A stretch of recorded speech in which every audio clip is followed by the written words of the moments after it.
अगर आप bye now पे लेटर सर्विस का इस्तेमाल करते हैं तो यह खबर आपके लिए है, क्योंकि इस सर्विस में जरा सी लापरवाही आप पर भी भारी पड़ सकती है। यही नहीं, किसी भी नए लोन के लिए आपको परेशानी झेलनी पड़ सकती है। ऐसा हम इसलिए कह रहे हैं क्योंकि बाय नाउ पे लेटर सर्विस चुनने के बाद अगर आपने समय पर लोन नहीं चुकाया, क्योंकि याद रखिए ये एक तरह का लोन ही है, ये कोई सर्विस ऐसी नहीं है कि जिसमें आप लोन के मकड़जाल में नहीं फंस रहे हैं। ये बेसिकली एक लोन है और आप जानते हैं भली भांति कि अगर आपने समय पर लोन नहीं चुकाया तो ब्याज तो लगेगा ही, साथ ही साथ आपका सिबिल स्कोर भी खराब हो जाएगा। पहले ये रिपोर्ट देखिए, लौट रहे हैं खास मेहमान के साथ, इस पर करेंगे विस्तार से चर्चा।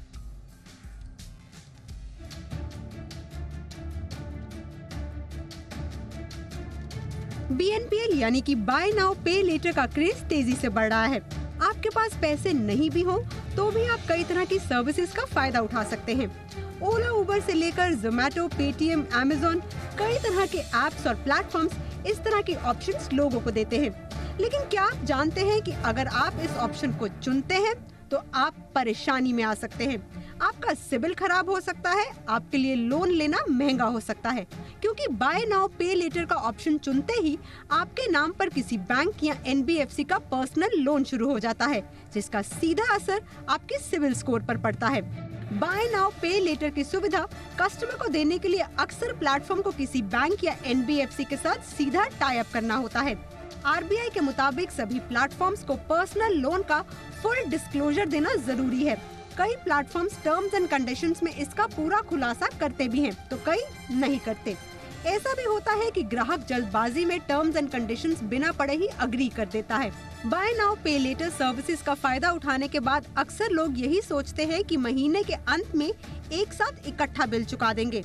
यही कारण है कि जेब में पैसे नहीं होने के बावजूद भी लोग इस सर्विस का लाभ लेते हैं। लेकिन कई बार ऐसा भी होता है कि किसी इमरजेंसी में पैसों की जरूरत होती है और आप पैसे चुका नहीं पाते और अपना सिबिल स्कोर एक छोटी रकम के लिए खराब कर लेते हैं। ऐसे में जब भी आप बाय नाउ पे लेटर सर्विस को चुने तो सोच समझ कर ही चुने। एकता सूरी, जी मीडिया, मुंबई। बहुत ही खास मेहमान इस वक्त हमारे साथ जुड़ रहे हैं। हमारे साथ हैं पंकज मठपाल जी, जो कि MD हैं ऑप्टिमा मनी के। पंकज जी, गुड इवनिंग, बहुत बहुत स्वागत। ये एक नया क्रेडिट ऑल्टरनेटिव उन लोगों के लिए खास तौर से पंकज जी बड़ा सुनहरा अवसर लेकर आया जो एक टिपिकल क्रेडिट कार्ड होल्ड नहीं करते हैं। थोड़ा सा परचेस पावर भी इन लोगों की बढ़ जाती है, लेकिन बहुत सारे ऐसे हिडन एस्पेक्ट्स हैं, फैक्टर्स हैं जो सबको पता नहीं है। इसमें ब्याज दरें हैं और क्रेडिट स्कोर। ये थोड़ा सा मुझे चौंकाने वाला लगा कि बाय नाउ पे लेटर क्या मेरे क्रेडिट स्कोर को भी खराब कर सकता है। थोड़ा इसे समझाएं सर हमारे दर्शकों के लिए। बिल्कुल दीपक जी, नमस्कार। जैसा आप रिपोर्ट देख रहे थे अभी, तो उसमें भी काफी कुछ क्लियरली बताया गया। देखिए ये क्या है, जब बाय नाउ पे लेटर एक तरह की क्रेडिट फैसिलिटी है, तो ये जो भी कंपनीज होती हैं, चाहे हम ई-कॉमर्स प्लेटफॉर्म की बात करें या कैब एग्रीगेटर की बात करें, तो ये अपने पास से नहीं करते हैं, बल्कि का टाई अप होता है किसी बैंक के साथ और अधिकतर नॉन बैंकिंग फाइनेंस कंपनीज के साथ। तो ये कंपनीज जो होती हैं, जो NBFCs हैं, बैंक हैं, ये आपका जो अकाउंट है पहले ही सेटल कर देते हैं, यानी कि वो आपके बिहाफ पर कैब एग्रीगेटर को या ई-कॉमर्स प्लेटफॉर्म को पेमेंट कर देते हैं। तो इसका मतलब आपके नाम पर लोन स्टार्ट हो जाता है। अब क्योंकि जो भी NBFCs हैं, बैंक हैं, उन्हें मैंडेटरी किसी ना किसी क्रेडिट इंफॉर्मेशन ब्यूरो का मेंबरशिप लेनी होती है। तो सिबिल उनमें से एक है। तो जैसे कि सिबिल को इन्फॉर्म करना ही होगा, अगर किसी का भी लोन स्टार्ट होता है तो उसकी इंफॉर्मेशन सिबिल को देनी होगी, और साथ ही आपका पेमेंट टाइम पर हुआ कि नहीं हुआ, डिले हुआ तो कितने दिन डिले हुआ है, कितने अमाउंट की आउटस्टैंडिंग है, ये सारी रिपोर्ट, चाहे आपका होम लोन हो, पर्सनल लोन हो या फिर बाय नाउ पे लेटर के अंतर्गत लोन हो, ये इंफॉर्मेशन देनी होती है। तो जैसा आपने कहा, अगर समय पर लोन नहीं चुका पाए, पेमेंट टाइम पर नहीं कर पाए, तो इसका मतलब अब वहां पर रिकॉर्ड खड़ा हो जाता है कि आप डिफॉल्ट कर रहे हैं। एब्सोल्युटली। जिस तरह से एक सामान्य लोन के केस में आपकी लोन रीपेमेंट हिस्ट्री देखी जाती है, जो आपके क्रेडिट स्कोर का एक बड़ा स्तंभ होता है।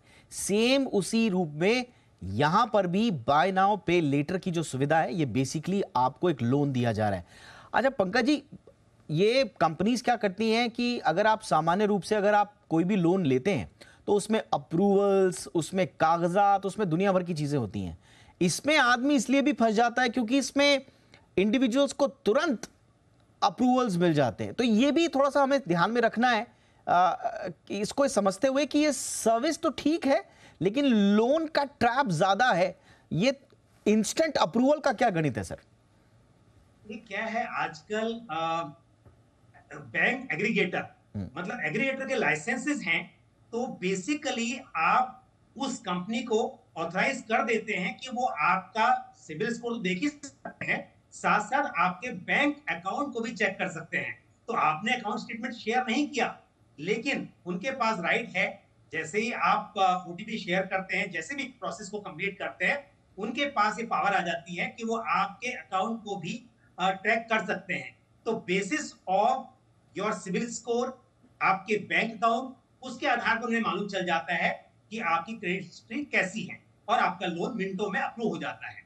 और ये अमाउंट भी अक्सर छोटा होता है, तो उसी हिसाब से ये इमीडिएटली कुछ ही सेकंड से मिनटों में कहिए कि आपका लोन अप्रूव हो जाता है। तो दीपक जी, बस इंपॉर्टेंट ये है कि जिस तरह से क्रेडिट कार्ड का इस्तेमाल सोच समझ के करना चाहिए और उतना ही करना चाहिए जितना ड्यू डेट पे आप पेमेंट कर सकें।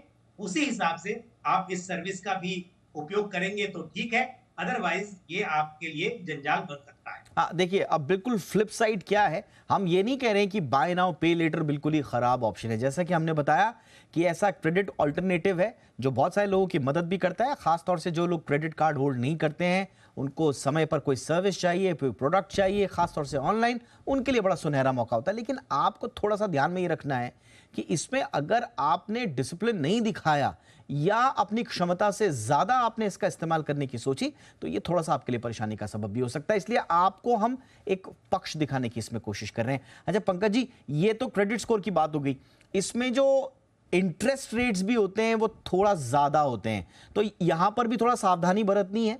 छोटा अमाउंट है, आपने थोड़ी सी लापरवाही कर दी, क्रेडिट स्कोर तो जाएगा, ब्याज भी भरना पड़ेगा। यहां पर भी थोड़ा सतर्क रहना है पंकज जी।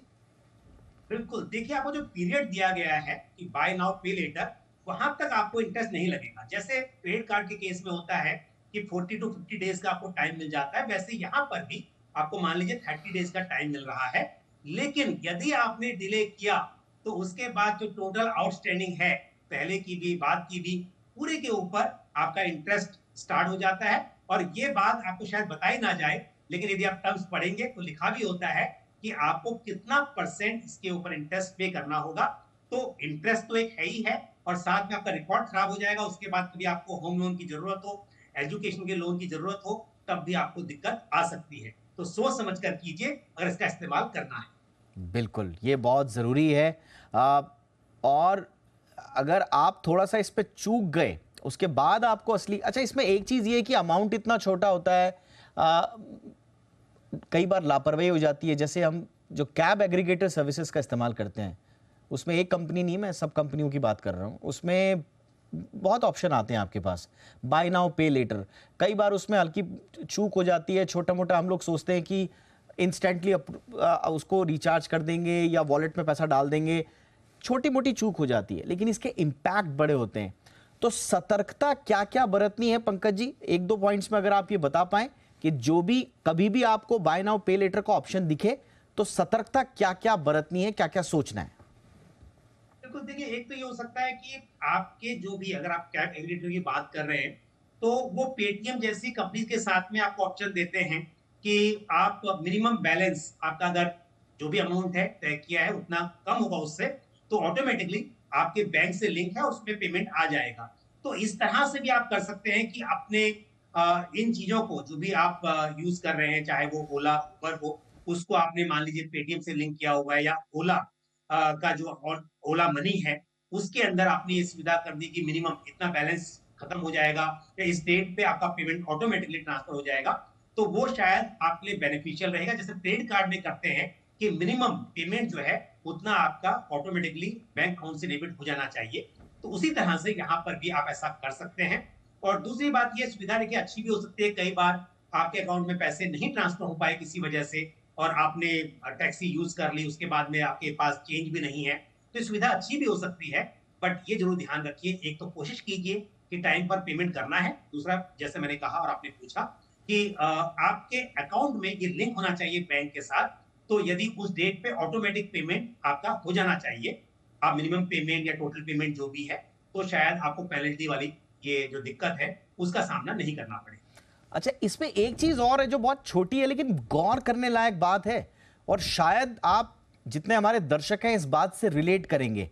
अगर आपने समय पर इसका पेमेंट नहीं किया और लेंडर ने आपका जो डेट है वो किसी कलेक्शन एजेंसी को यानी कि थर्ड पार्टी को दे दिया, तो जो आपको हैरेसमेंट वाले कॉल आएंगे वो एक अलग से कहानी होगी। और उसमें आदमी न सिर्फ हैरेस होता है, मेंटली हैरेसमेंट होता है, बल्कि परेशान होता है, पूरी फैमिली परेशान होती है। पंकज जी, मैं सही कह रहा हूं? कई बार ये भी उसमें तो आपने शो किया है पूरा, तो आप ज्यादा जानते हैं कि किस तरह से आपने पूरा दिखाया है उस चीज को होता है। तो हालांकि अभी आरबीआई के काफी रूल्स हैं कि किस वक्त पर आपको फोन आ सकता है, किस वक्त नहीं आ सकता है, लेकिन फिर भी ये बात तो तय है कि अगर हम पूरे कायदे कानून की बात करें तो भी रिकवरी तो होगी, आपसे पहले पैसा मांगा जाएगा, क्योंकि अगर आउटस्टैंडिंग है तो रिकवर तो करनी है। तो इसके लिए और फिर उसके बाद जैसा कि आप जानते हैं कि कई बार नाजायज तरीकों से भी पैसे वापस लेने की कोशिश की जाती है। तो इसके लिए आप बचें, वो नौबत ना आए और टाइम पर आप पेमेंट करें और अपनी चाहत और अपनी जरूरत में फर्क समझें। तो जितनी जरूरत है उतना ही खर्च करें, जितना आप पेमेंट कर सकते हैं उतना ही करें। ये नहीं कि बाय नाउ पे लेटर है तो आप जो चीज की जरूरत नहीं है वो भी ई कॉमर्स प्लेटफॉर्म पर जाकर बाय कर लें।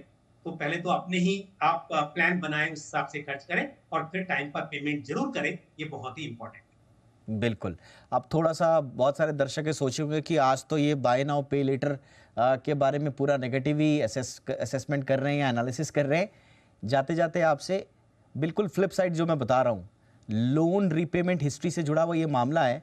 बाय नाउ पे लेटर का अगर हमने सही से इस्तेमाल किया और जो standard credit card period of repayment कहा जाता है उसमें अगर हमने पेमेंट्स कर दिए, तो क्या ये उल्टा हमारे क्रेडिट स्कोर को अच्छा भी सुदृढ़ भी करेगा पंकज जी?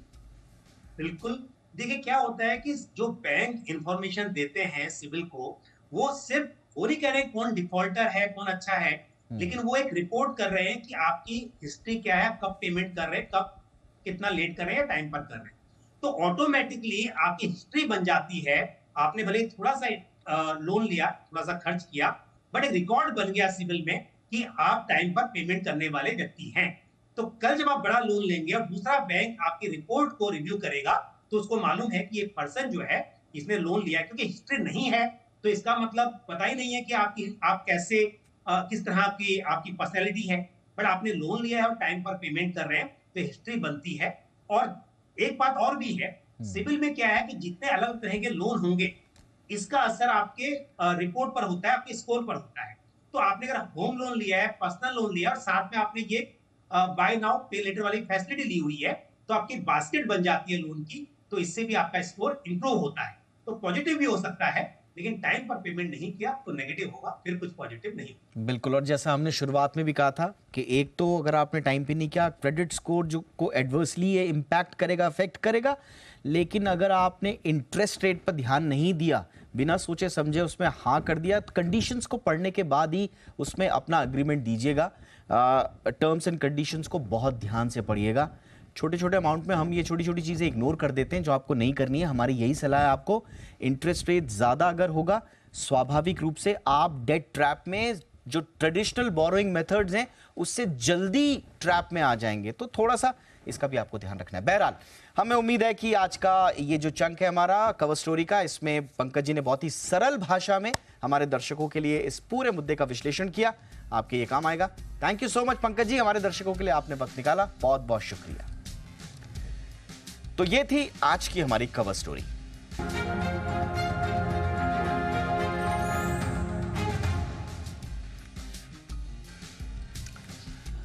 आज सुबह करीब 10:20 पर देश भर के कई लोगों को फोन पर एक इमरजेंसी अलर्ट आया होगा। फोन में एक सायरन बजने लगा अचानक से। यह सायरन करीब 30 सेकंड तक बजा। जब लोगों ने फोन देखा तो उस पर इमरजेंसी अलर्ट और आगे कॉलन ऑफ इट सीवियर लिखा हुआ था। इस मैसेज को देखकर लोग हैरान रह गए। लोगों को समझ में नहीं आया कि यह अलर्ट क्यों आ रहा है। तो जिन लोगों को थोड़ा ये समझने में परेशानी हुई कि दरअसल ये अलर्ट था क्या और अचानक से एक सायरन आपके फोन में क्यों बजने लगा और उस पर जो फ्लैश हुआ मैसेज उसका मतलब क्या है, तो वो आपको समझाते हैं। देखिए, इसके पीछे की कहानी है दरअसल डॉट से जुड़ी हुई। डॉट यानी दूरसंचार विभाग की ओर से ये मैसेज भेजा गया था। दूरसंचार विभाग की ओर से कहा गया कि ये एक टेस्ट मैसेज था।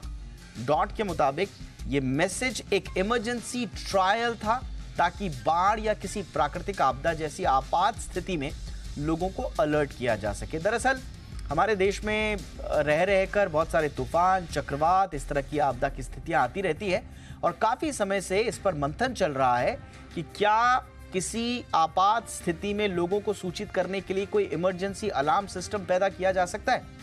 और फोन से बढ़कर, क्योंकि इससे बेहतर कोई सिस्टम है नहीं, हर किसी के हाथ में जेब में फोन है, तो क्या जो हमारा टेलीकम्युनिकेशन सिस्टम है उसको हम किसी आपदा से जुड़ी हुई अलार्मिंग सिस्टम के रूप में तब्दील कर सकते हैं? तो उसी का ये ट्रायल था। आमतौर पर ज्यादातर मोबाइल फोन में ये अलर्ट डिफॉल्ट रूप से ऑन रहता है ताकि आपात स्थिति में लोगों को किसी आपदा के लिए सतर्क किया जा सके।